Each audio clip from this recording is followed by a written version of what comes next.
এই মুহূর্তে পাওয়া আপডেট বাংলা সংবাদে আপনাদেরকে স্বাগত। শুরুতেই জানাবো সংবাদ শিরোনাম। রাজনীতির মহাপ্রলয় শুরু, পাল্টে গেল সব হিসাব। তারেক রহমান ফিরতেই কেন হারছে আওয়ামী লীগ? রাজপথে নামার চূড়ান্ত নির্দেশ শেখ হাসিনার। এবার কি তবে আসল লড়াই?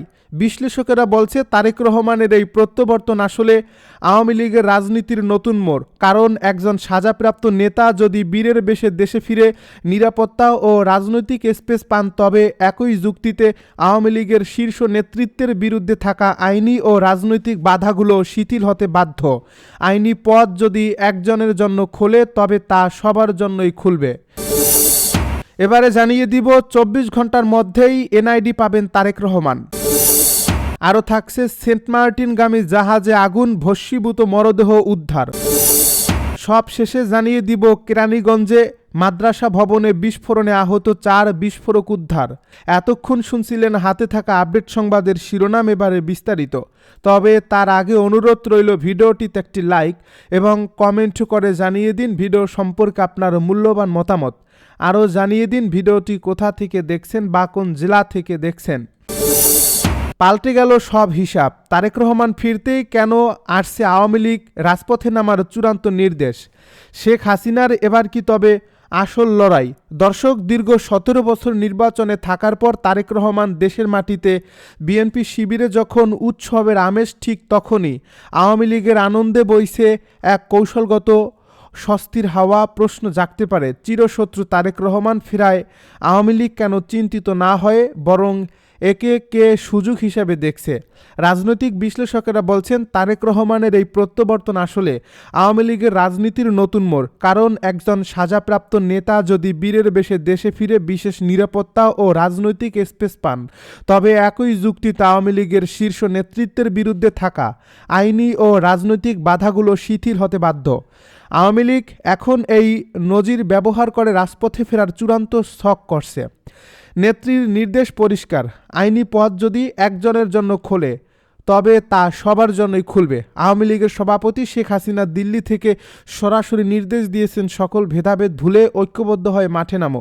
তিনি স্পষ্ট হুঙ্কার দিয়ে বলেছেন, আওয়ামী লীগ অবৈধ দল নয় যে চাইলেই নিষিদ্ধ করা যাবে।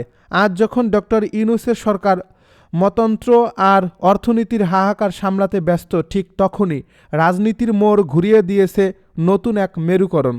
তরুণদের দল এনসিপি এখন বিএনপির হাত ছেড়ে সরাসরি জামায়াতের সঙ্গে হাত দিচ্ছে। 30 থেকে 50টি আসনের রফাদফা নিয়ে এই নতুন জোট বিএনপিকে যেমন বিপাকে ফেলেছে, তেমনি আওয়ামী লীগকে দিচ্ছে এক কৌশলগত সুবিধা। বিরোধী শক্তি যখন দুই ভাগে বিভক্ত, তখন আওয়ামী লীগ তাদের 5 কোটি ভোটারের বিশাল ব্যাংক নিয়ে রাজপথে ফেরার মক্ষম সুযোগ হিসেবে দেখছে। শেখ হাসিনার প্রশ্ন, আওয়ামী লীগের অর্ধেক ভোটারকেই বাদ দিয়ে কিসের নির্বাচন? সজীব ওয়াজেদ জয়ের বার্তা খুবই স্পষ্ট, লড়াই এখনও বাকি, জয়ের মিশন এখন একটাই, আওয়ামী লীগকে ছাড়া যদি নির্বাচন হয়, তবে সেই নির্বাচন প্রতিহত করা। আজ যখন ঢাকার অলিতে গলিতে আওয়ামী লীগের ছোট ছোট ঝটিকা মিছিল শুরু হয়েছে, তখন সেটি কেবল নিজেদের শক্তি জানানো নয়, বরং নির্বাচনের দিনে এক বিশাল ভোটার খরা তৈরির পূর্বাভাস।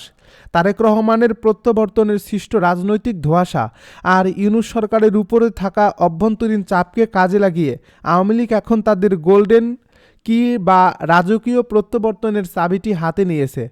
রাজপথ কি তবে আবার জয় বাংলা স্লোগানে কাঁপতে যাচ্ছে? তারেক রহমান ফেরা কি তবে আওয়ামী লীগের প্রত্যাবর্তনেরই এক সুনিপুর নকশা? আওয়ামী লীগের এই ঝটিকা মিছিল কি বড় কোনো ঝড়ের শুরু? কমেন্টে আপনার সাহসী মতামত জানিয়ে দিন। 24 ঘন্টার মধ্যেই এনআইডি পাবেন তারেক রহমান, জানালো ডিজি। বিএনপির ভারপ্রাপ্ত চেয়ারম্যান তারেক রহমান ফিঙ্গারপ্রিন্ট দেওয়ার পর 7 থেকে 24 ঘন্টার মধ্যেই এনআইডি পাবেন বলে জানিয়েছেন জাতীয় পরিচয় নিবন্ধন অনুবিভাগের মহাপরিচালক এস এম হুমায়ুন কবির। শনিবার সকাল 10:30টার দিকে নির্বাচন কমিশনের সংবাদ সম্মেলনে এ বিষয়ে জানান তিনি। হুমায়ুন কবির বলেন, বিএনপির ভারপ্রাপ্ত চেয়ারম্যান তারেক রহমান ফিঙ্গারপ্রিন্ট দেওয়ার পর সর্বোচ্চ 24 ঘন্টা এবং সর্বনিম্ন 7 থেকে 8 ঘন্টার মধ্যে এনআইডি পাবেন। তিনি আরও বলেন, নির্বাচন কমিশন তাদের প্রস্তুতি সম্পন্ন করছে। যে রুমে বসে তারেক রহমান বায়োমেট্রিক দেবেন সেটাও প্রস্তুত করছে ইসি। এদিকে বিএনপির ভারপ্রাপ্ত চেয়ারম্যান তারেক রহমান ভোটার তালিকা অন্তর্ভুক্ত হওয়ার পাশাপাশি জাতীয় পরিচয়পত্র সংগ্রহ করবেন আজ। তারেক রহমানের সঙ্গে মেয়ে জাইমা রহমানও এনআইডির জন্য আবেদন করবেন। এর আগে এদিন বেলা 11:30টায় তারেক রহমান ইনকিলাব মঞ্চের মুখপাত্র শরীফ ওসমান বিন হাদির কবর জিয়ারত করেন। সেন্ট মার্টিনগামী জাহাজে আগুন, ভস্মীভূত মরদেহ উদ্ধার। যাত্রী ওঠার ঠিক আগ মুহূর্তে সেন্ট মার্টিনগামী পর্যটকবাহী জাহাজ দ্য আটলান্টিক ক্রুজে ভয়াবহ অগ্নিকাণ্ডের ঘটনা ঘটছে। এতে জাহাজের এক কর্মচারী নিহত হয়েছেন। দুর্ঘটনার সময় জাহাজের ক্রুসহ 15 জনকে জীবিত উদ্ধার করা হয়েছে। শনিবার সকাল 7টার দিকে কক্সবাজারের নুনিয়াছড়া BIWTA ঘাট সংলগ্ন বাঁকখালী নদীতে অবস্থানরত জাহাজটিতে আগুন লাগে বলে নিশ্চিত করেছেন সি ক্রুজ অ্যাসোসিয়েশন অব বাংলাদেশের সাধারণ সম্পাদক হোসাইন ইসলাম বাহাদুর। কক্সবাজার ফায়ার সার্ভিসের উপসহকারী পরিচালক সৈয়দ মুহম্মদ মোরশেদ হোসেন বলেন, নিহত কর্মচারীর নাম নূর কামাল। তিনি টেকনাফের বাসিন্দা ও জাহাজটির কর্মচারী ছিলেন। কক্সবাজারের ফায়ার সার্ভিসের স্টেশন কর্মকর্তা দোলন আশ্চর্য জানান, আগুনে পুড়ে জাহাজের এক কর্মচারীর মৃত্যু হয়েছে। অগ্নিকাণ্ডের 4 ঘন্টা পর হলেও ফায়ার সার্ভিসের 2টি ইউনিট আগুন পুরোপুরি নিয়ন্ত্রণে আনতে পারেনি।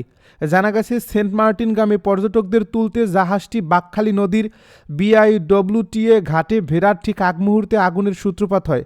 মুহূর্তের মধ্যে জাহাজটিতে ধাউ ধাউ করে আগুন জ্বলে ওঠে। এ সময় স্থানীয়রা ট্রলার ও স্পিডবোটের সহায়তায় জাহাজের ক্রুসহ 15 জনকে উদ্ধার করেন।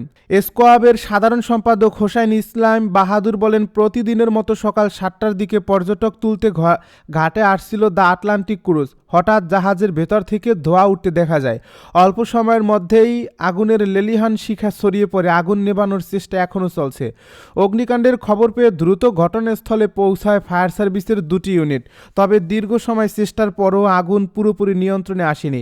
এদিকে আগুন লাগার ঘটনায় সেন্ট মার্টিনগামী পর্যটকদের মধ্যে আতঙ্ক ছড়িয়ে পড়ে। জাহাজটিতে প্রায় 200 জন যাত্রী ওঠার কথা থাকলেও তাদের মধ্যে 120 জনকে 3টি বিকল্প জাহাজে তুলে দেওয়া হয়েছে। বাকি যাত্রীরা রোববার সেন্ট মার্টিন যেতে পারবেন বলে জানানো হয়েছে। তবে অগ্নিকাণ্ডের কারণে 2টি জাহাজ ছাড়তে দেরি হয় যাত্রীরা ক্ষোভ প্রকাশ করেন। কেরানীগঞ্জে মাদ্রাসা ভবনে বিস্ফোরণে আহত 4 বিস্ফোরক উদ্ধার। ঢাকার দক্ষিণ কেরানীগঞ্জের হাসনাবাদ এলাকায় একটি মাদ্রাসা ভবনে বিস্ফোরণের ঘটনা ঘটছে। এতে নারী ও শিশুসহ অন্তত 4 জন আহত হয়েছেন বলে জানিয়েছে পুলিশ।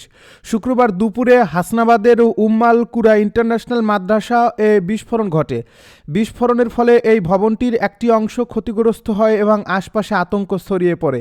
পুলিশ জানায়, এই বিস্ফোরণের পর ঘটনাস্থল তল্লাশি করে মাদ্রাসা ভবনের ভেতর থেকে বিস্ফোরক দ্রব্য এবং বোমা তৈরিতে ব্যবহৃত বিভিন্ন সরঞ্জাম উদ্ধার করা হয়েছে। তবে কী ধরনের বিস্ফোরক সেখানে রাখা ছিল এবং কিভাবে বিস্ফোরণ ঘটছে তা তদন্ত করে দেখা হচ্ছে। আহতদের দ্রুত উদ্ধার করে নিকটবর্তী হাসপাতালে পাঠানো হয়েছে। তাদের অবস্থা সম্পর্কে বিস্তারিত জানানো হয়নি। ঘটনার পর এলাকায় অতিরিক্ত পুলিশ মোতায়েন করা হয়েছে এবং বিষয়টি গুরুত্বের সঙ্গে খতিয়ে দেখছে আইনশৃঙ্খলা বাহিনী।